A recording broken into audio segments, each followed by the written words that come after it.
আজকে শেখ হাসিনা কি স্ট্যাটাসে ভারতে আছে এটা কিন্তু বলতে পারছে না। আপনি যে উন্নয়ন করেছেন কি বাপের বাড়ির টাকা দিয়ে আপনি হাজার হাজার কোটি টাকা, হাজার হাজার কোটি ডলার, লাখ লাখ কোটি ডলার আপনি বিদেশ থেকে নিয়ে এসছেন কয়েকটা লোক দেখানো উন্নয়নের নামে আপনারা যে টাকা পাচার করেছে। মুক্তিযুদ্ধের চেতনার কথা বলতে বলতে মুখ দিয়ে তাদের ফেনা বের যুদ্ধের চেতনার নামে অর্জনগুলোকে তারা পদদলিত করছে। কারণ এগুলো সবই হচ্ছে শেখ হাসিনার এক একটা বৃহৎ দুর্নীতির চিত্র।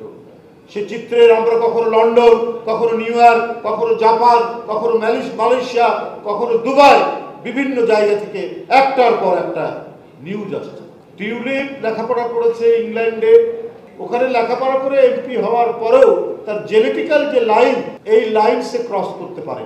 টিউলিপ লেখাপড়া করেছে ইংল্যান্ডে একজন এমপি, একজন জনপ্রতিনিধির 1 টাকা 1 পয়সা দুর্নীতি, এটা একটা স্বপ্নের বিষয়। কিন্তু তার জিন হচ্ছে বাংলাদেশের শেখ পরিবার।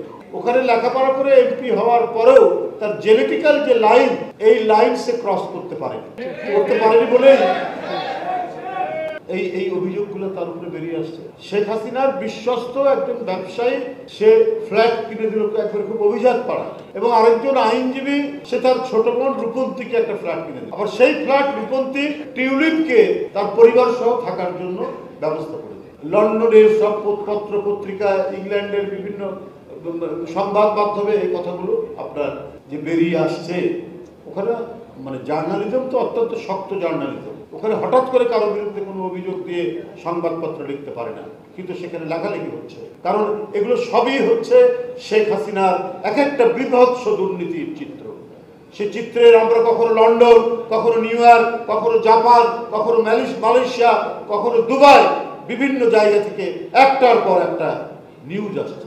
তাই আজকে শেখ হাসিনা কি স্ট্যাটাসে ভারতে আছে এটা কিন্তু বলতে পারছে না। বাংলাদেশে তার যে 2টি পাসপোর্ট, সেই 2টি পাসপোর্ট, একটা কূটনৈতিক পাসপোর্ট, একটা জেনারেল পাসপোর্ট, দুটোই বাতিল করেছে।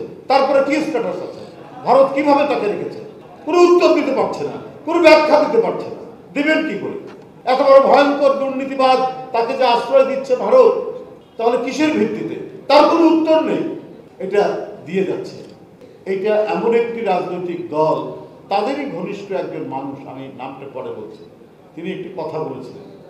সে কথাটা হচ্ছে যে শেখ মুজিব বড় তাদের ঘনিষ্ঠ একজন খুব শ্রদ্ধেয় মানুষ, যে শেখ মুজিব বড় নেতা, কিন্তু তার পরিবারের ব্যাপারে খুব দুর্বলতা ছিল।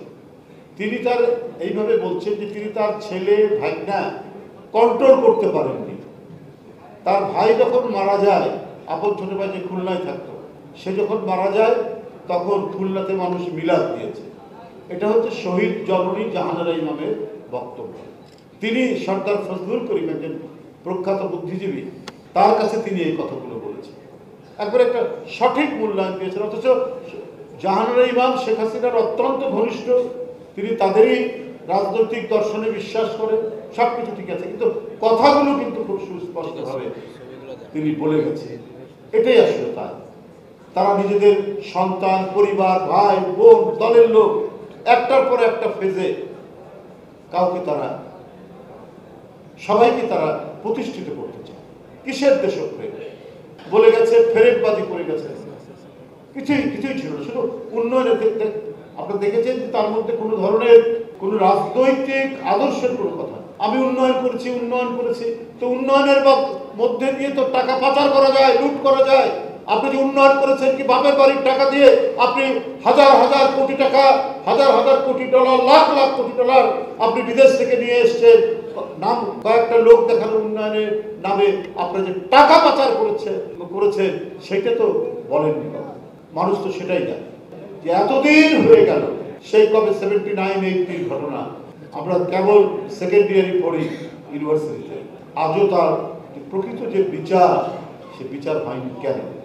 এই দায়িত্ব কিন্তু আপনার কৃষিবিদদেরও আছে, পরবর্তী জেনারেশনে যারা ছাত্র করেছেন তাদেরও আছে, বিএনপির আছে, সবার আছে, আমাদের প্রত্যেকেরই আছে। মুক্তিযুদ্ধের চেতনার কথা বলতে বলতে মুখ দিয়ে তাদের ফেনা বের, কিন্তু সবচাইতে বড় অপমান করেছে মুক্তিযুদ্ধকে এবং মুক্তিযুদ্ধের চেতনার নামে বাংলাদেশে মুক্তিযুদ্ধের অর্জনগুলোকে তারা পদদলিত